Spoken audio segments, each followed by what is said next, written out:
I al proper capítol parlarem de l'aigua dolça al planeta. Coneixerem com l'aigua de l'Ebre va viatjar fins a Mallorca sense ser un transvasament. Veurem com treballa el CAT per contribuir a mitigar el canvi climàtic. Coneixerem la darrera fase del procés del CAT, la xarxa de distribució en alta amb les xemeneies d'equilibri i els dipòsits de regulació.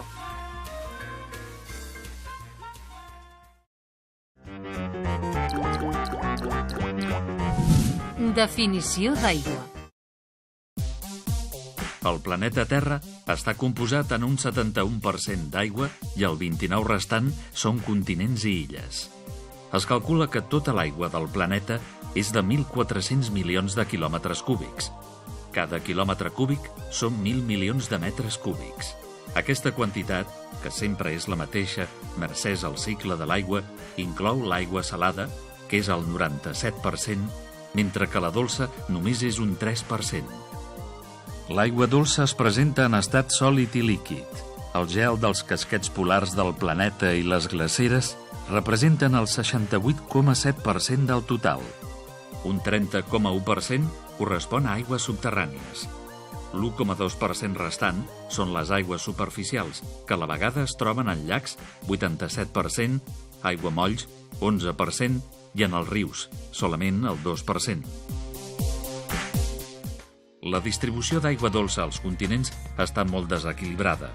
Aquesta realitat ens ensenya que l'aigua és un bé escàs i cal fer-ne un ús racional, el principi que regeix el Consorci d'Aigües de Tarragona.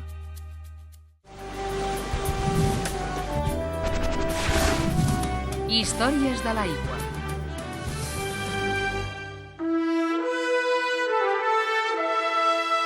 El 1994, els problemes de l'aigua eren una constant a Palma de Mallorca, on estudiaven construir una desalinitzadora com a única alternativa de fer front al dèficit crònic d'aigua que patien la ciutat i l'illa. Però, mentrestant, calia prendre mesures urgents. El govern espanyol va autoritzar l'estiu de 1995 la possibilitat de traslladar en vaixell aigua de la que distribuïa el CAT des del port de Tarragona fins a Palma. Un cop adequada a la xarxa de conducció, Tarragona proporcionava cada 3 dies un mínim de 60.000 metres cúbics d'aigua, equivalent al 20% del consum diari de Palma i Calvià. Un cop a Palma, l'aigua que havia transportat el vaixell Móstoles es passava a un vaixell cisterna ancorat al port, al Cabo Prior, des d'on anava a parar a la xarxa urbana. Amb els ingressos de la venda de l'aigua es van finançar obres de desplegament de la xarxa del CAT a municipis del Baix Ebre i Montsià, així com infraestructures dels regants.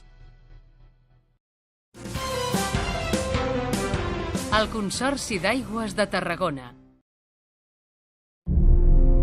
El canvi climàtic, com a part d'un canvi global més ampli ocasionat per l'activitat humana arreu del món, pot provocar destacats impactes sobre el cicle hidrològic i fa vulnerables al conjunt de processos i activitats que en depenen. En el procés de tractament a l'ETAP, l'únic residu que es produeix és el fang. Una part es torna a utilitzar en el procés de floculació i una altra passa pels espessidors i després es porten a les eres d'assecament.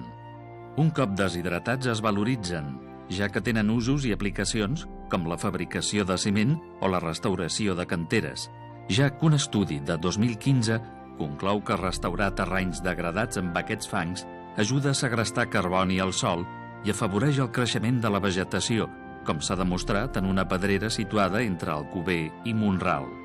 D'altra banda, el CAT participa en el projecte ADMICLIM, un programa live europeu que planteja una gestió integrada de l'aigua, els sediments i hàbitats al delta de l'Ebre amb l'objectiu d'optimitzar l'elevació del sòl mitjançant les aportacions de sediment inorgànic i la matèria orgànica, augmentar l'acumulació, segrest de carboni al sòl, reduir les emissions de gasos d'efecte hivernacle i millorar la qualitat de l'aigua.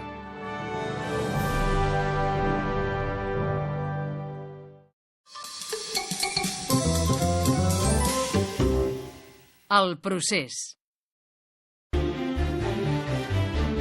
La xarxa de distribució d'aigua del CAT s'estén des d'Alcanar, el municipi més meridional, fins a Cunit, el primer municipi pel nord-est, per la zona litoral i fins Blancafort i Solivella per l'interior i la part nord de la demarcació.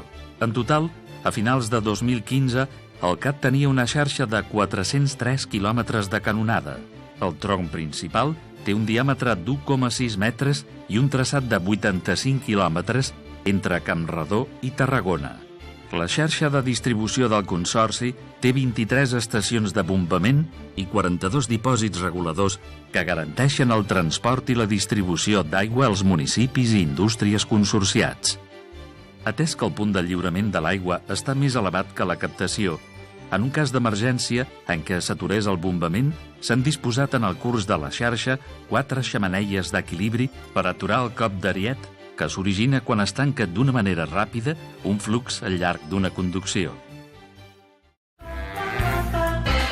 I al proper capítol parlarem del cicle de l'aigua. De les històries d'aigua coneixerem el projecte de desalinitzadora que es va projectar a Cunit. Coneixerem els estudis i investigacions en què participa el Consorci. Entrarem al cervell del sistema CAT, la sala de control.